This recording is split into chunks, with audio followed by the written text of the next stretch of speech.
Class 7 तुम्हारा अगला chapter है फाइबर टू फैब्रिक साइंस में, ठीक है। थर्ड चैप्टर है। अब देखो फाइबर टू फैब्रिक का क्या मतलब है। फाइबर का मतलब होता है धागा। धागे से कपड़ा कैसे बनाया जाता है। फैब्रिक माने कपड़ा, जो हम कपड़ा पहनते हैं या कोई भी पहनता है, ठीक है। तो आप देखो क्लास 6 में तुमने पढ़ा था, सॉरी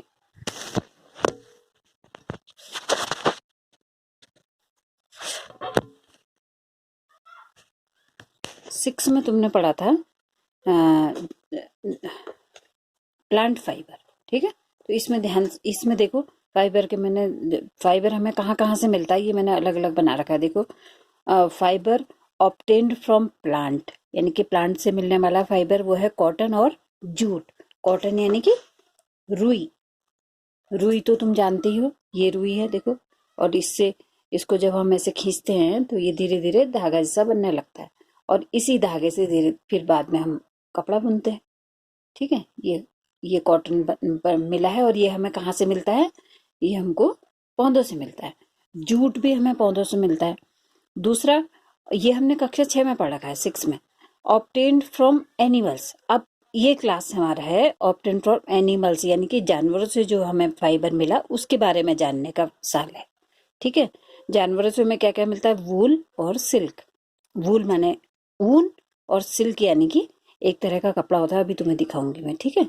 और तीसरा है ऐसा कपड़ा जो कि हम खुद बना लेते हैं, कुछ भी बिना इन चीजों को यूज करे हुए, मेड बाय ह्यूमंस, इंसानों के द्वारा बना हुआ। जैसे कि नायलॉन होता है, प्लास्टिक होता है, ये भी एक तरह का कपड़े हैं जो कि हम बनाते हैं, और तरह तरह के केमिकल्स मिला करके, ठीक है। तो 3 तरीके से हमें कपड़ा यहाँ मिलता है। कैसे, बाय प्लांट और एनिमल और ह्यूमन, इंसानों के द्वारा बना हुआ, ठीक है। तो फिलहाल तुम्हारा है ये वाला वूल और सिल्क किस तरीके से हमें मिलता है। तो सबसे पहले है प्रोसेसिंग फाइबर इनटू वूल। तो फाइबर से वूल कैसे मिलता है, वूल माने ऊन हमें कैसे मिलता है। तो सबसे पहला, कई स्टेप है इसमें। तो फर्स्ट स्टेप है अच्छा, सबसे पहले तो तुम्हें पता होना चाहिए कि वूल हमें मिलता कहाँ कहाँ से है, ऊन कहाँ कहाँ से मिलता है। देखो ये एक तरह की शीप है जिसको बोलते हैं, इसके बहुत लंबे लंबे बाल होते हैं, और अंगूरा शीप है ये। और इसके शीप, इसके बालों से हमको वूल मिलता है, ऊन मिलता है। और देखो ये याक है, ऊंचे ऊंचे पहाड़ों में होता है ये। और ये अंगूरा, ये यही वाली शीप है, ये जो पहले दिखाई थी मैंने तुम्हें, हाँ ये वाली शीप है, ये अंगूरा शीप है। ये गोट है, गोट के बालों से भी कई लोग ऊन बना लेते हैं। ये कैमल से भी मिलता है, और लामा से भी मिलता है, अल्पाका से भी मिलता है। खासकर हम जो है वो शीप के बालों से ही ऊन प्राप्त करते हैं, ठीक है। तो अब देखो ये किस तरीके से मिलता है। ऐसा नहीं कि इसमें बाल निकाल लिए और सीधे सीधे हम कपड़ा बुनना, ऊन बुनना शुरू कर दिया। तो उसके लिए कई प्रोसेस होती हैं, कई स्टेप होते हैं। तो उस प्रोसेस को जब हम कंप्लीट करते हैं तभी जाकर के हमको ऊन मिलता है, ठीक है। तो फर्स्ट स्टेप हमारा होता है शेयरिंग। शेयरिंग में क्या होता है, देखो machines similar to those used by barber, sorry, machines similar to those used by barber are used to shave off hair। जैसे शेविंग करने के लिए नहीं यूज होती है मशीनें, उस टाइप की मशीनें होती हैं जिनसे कि शीप के बाल काटे जाते हैं। Hairs of goat, sheep and other hairy animals, और जो जितने भी बाल वाले एनिमल्स होते हैं उनके सारे हेयर्स जो है removed in this process, remove करे जाते हैं। रिमूव माने निकाल लिए जाते हैं इस प्रोसेस में। दिस इज फर्स्ट स्टेप, ये फर्स्ट स्टेप है। कौन सा स्टेप है, शेयरिंग का। तो शेयरिंग में क्या होगा कि बाल जानवर के निकाल लिए जाएंगे, ठीक है।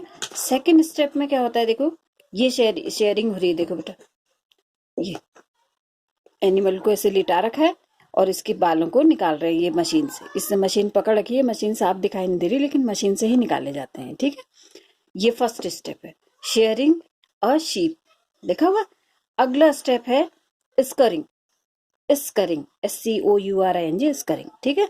स्करिंग में क्या होता है, देखो removed hair are washed in tank called scouring. यानी कि इनको, इन हेयर्स को जो यहाँ निकाले हैं, शेयरिंग में निकाले हुए हैं हेयर्स, उनको धोया जाएगा, बड़े बड़े टैंकों में डाल करके इनको धोया जाएगा। थर्ड स्टेप होता है सॉर्टिंग। सॉर्टिंग में क्या होता है? सॉर्टिंग का मतलब होता है कि उनको अलग अलग भागों में बांटना। ठीक है, बड़े हेयर या स्मूथ हेयर हैं तो उनको अलग अलग रखना, और हार्ड हेयर हैं तो उनको अलग अलग रखना, अलग अलग टेक्सचर के हिसाब से उनको बांट देना। सेपरेशन, सेपरेशन माने अलग अलग कर देना, मतलब कि पतले पतले मुलायम अगर बाल हैं तो उनको एक साइड को रखेंगे हम, और सख्त बाल हैं तो उनको एक साइड रखेंगे। इसको बोलते हैं सॉर्टिंग।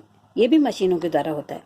फोर्थ स्टेप है क्लीनिंग, कि उनको क्लीन किया जाएगा। अब जो ये अलग अलग कर दिए हैं बाल, इनको क्लीन करे जाएंगे। अब मिलाएंगे नहीं, अलग अलग करके ही क्लीन करेंगे। The fibres are again scoured, यानी कि दोबारा से स्करिंग होती है उसमें, यानी कि उसमें वॉश होते हैं दोबारा से, एंड ड्राइड, सुखाया जाता है, and ready to drawn into fibre, और उसको धागा खींचने के लिए उसकी तैयारी हो गई है। ठीक है, फिर अगला स्टेप है डाइंग, यानी कि रंगाई हो रही है उसकी। ठीक है, डाई करना, जैसे सिर में बालों को डाई करते हैं ना, बालों को कलर करते हैं, तो उसकी भी कलर होगा, इन बालों का भी कलर होगा। The fibres can be dyeing in various colours, जैसे कलर हम चाहें वैसे, लाल, काला, सफेद, इन कलर्स में उसको डाई करा जाता है फिर ऊन को। अगला स्टेप होता है रोलिंग। अब जो ये कलर होकर के आ गया है ऊन, अब उसको रोल किया जाता है। रोल करना माने कि बड़ी बड़ी जैसे रील होती है ना, रील, धागे की रील, वैसे ही रीलों में उसको घुमा घुमा करके रख दिया जाता है ताकि वो खराब ना हो। तो इस तरीके से जब रोल हो जाता है वो, तब जा करके उसको स्वेटर बनाने के काम में लाया जाता है। और जो छोटे छोटे धागे होते, बड़े धागों को तो स्वेटर बनाया जाता है, और छोटे जो धागे होते हैं उनसे हम वुलन क्लॉथ्स बनते हैं, यानी कि गर्म कपड़े बनाए जाते हैं। ठीक है, इसमें देखो दिखा रही हूँ तुमको मैं, ये तो शेयरिंग हो रही है। ठीक है, अगला है स्करिंग, ये स्करिंग हो रही है। ठीक है, स्करिंग में क्या बताया था तुमको कि कोई भी जो भी होगा उसमें गंदगी वगैरह जो होगी वो सब रिमूव करी जाएगी और उनको धोया जाएगा। तो टैंकों में धो धो करके इसको निकाला जा रहा है। देखो मशीन्स में स्करिंग हो रही है। फिर स्करिंग इन टैंक में ऐसे हो रही है, और अगर मशीनों में करेंगे तो इसको ऐसे करेंगे। यहाँ रोलिंग हो रही है। देखो जो धागा जो डाई होकर के आ गया है, अब वो इसमें रोल हो रहा है। तो इसके कुछ स्टेप्स हैं। The process of fibre into wool can be represented as follow. क्या है, देखो पहले, सबसे पहले शेयरिंग हुई, फिर स्करिंग हुई, फिर सॉर्टिंग हुई, फिर क्लीनिंग ऑफ बर्स हुआ। बर्स यानी कि छोटे छोटे जो बाल बचे होते हैं ना उसमें, उनको निकाला जाता है, क्लीनिंग ऑफ बर्स। फिर उसके बाद डाइंग होती है, यानी कि उसको रंगा जाता है, और रोलिंग, उसको रोल कर दिया जाता है, बड़ी बड़ी रीलों में भर दिया जाता है उसको, और तब जा करके हम उससे तागा, मतलब कि ऊन हमको मिलता है। ठीक है, तो ये प्रोसेस हुई है। ये पांचों छह स्टेप्स हैं, एक साथ लिखे हुए हैं। ठीक है, ये यहाँ पे मैंने भी लिख रखे हैं, शेयरिंग, फिर scouring, sorting, cleaning of burrs, dyeing और रोलिंग। ठीक, तब जा करके हमको ऊन मिलता है। तो ये है हमारा वूल मिलने का प्रोसेस। अब है दूसरा थ्रेड है सिल्क, दूसरा धागा है सिल्क, जो कि हमको एनिमल से मिलता है। अब सिल्क कहाँ से मिलता है हमको? एक तरह का मॉथ होता है, मॉथ बोलते हैं उसको। तुमने देखा होगा अपने घरों में पुतली होती ना, पुतली, उसी टाइप का होता है, उसको सिल्क मॉथ बोलते हैं। Silk moth, MOTH, moth. The rearing of silk worm for obtaining silk is called sericulture. ये सेरिकल्चर है, जिससे हम सिल्क हमको मिल रहा है। इस चीज को, इस क्रिया को हम सेरिकल्चर बोलते हैं। ठीक है, मतलब सिल्क का काम, यानी कि सिल्क माने होता है रेशम, रेशम का काम। देखो मैं तुम्हें एक रेशम का एक साड़ी दिखा रही हूँ। ये देखो, इसमें एक धागा भी निकल रहा है। देखो ये देखो कितना मजबूत धागा है। ये देखो, ये है ना मजबूत, और इसको और ज्यादा, इसको ऐसे बिनेंगे तो ये और ज्यादा मजबूत बनता जाएगा। तो ये सिल्क की साड़ी है। देखो, तो ये किससे मिला है हमको? एक तरह के कीड़े से मिला है। अब कैसा कीड़ा है देखो, देखो ये मौत है। इस तरह का एक उड़ने वाला एक जानवर होता है, छोटा सा एक पुतली जैसा हो, पुतली जिसको पुतला जिसको हम बोलते हैं वो। हाँ, ये सिल्क मौत है। तो ये मौत क्या करता है, अंडे देता है। और अंडे किस में देता है, कुछ पत्तियों में देता है। ये मालबरी लीफ बनाई है मैंने। मालबरी का मतलब होता है शहतूत, शहतूत की पत्ती है ये, ठीक है। तो ये शहतूत की पत्ती में ढेरों सैकड़ों अंडे देगा, 100 से भी ज्यादा होंगे अंडे। तो ये एग्स है, ठीक है। इसको एग्स लिख देती हूँ मैं, एग्स। उसके बाद ये एग जो है धीरे धीरे कुछ दिनों बाद ये एग जो है वो कैटरपिलर में चेंज हो जाते हैं। इसको कैटरपिलर कहते हैं, या फिर हम इसको सिल्क वॉर्म भी बोल सकते हैं, ठीक है। कैटरपिलर भी कह सकते हैं या फिर सिल्क वॉर्म भी कह सकते हैं, ठीक। ये कैटरपिलर जो है ये मालबरी की जो लीफ होती है इसको खाते जाता है और धीरे धीरे मोटा होता जाता है, ठीक। बहुत सारे एग्स हैं तो बहुत सारे सिल्क वॉर्म बनेंगे या कैटरपिलर बनेंगे। अब ये 25 से 30 दिन के बाद ये जो है खाना खाना बंद कर देता है, मतलब कि लीफ को खाना बंद कर देता है। उसके बाद ये धीरे धीरे क्या करता है, एक कोने में जा करके अपने को हाइबरनेट जैसा कर, मतलब कि चुपचाप पड़ा रहता है और धीरे धीरे ये अपने चारों ओर ऐसे सिल्क का धागा बुनने लगता है।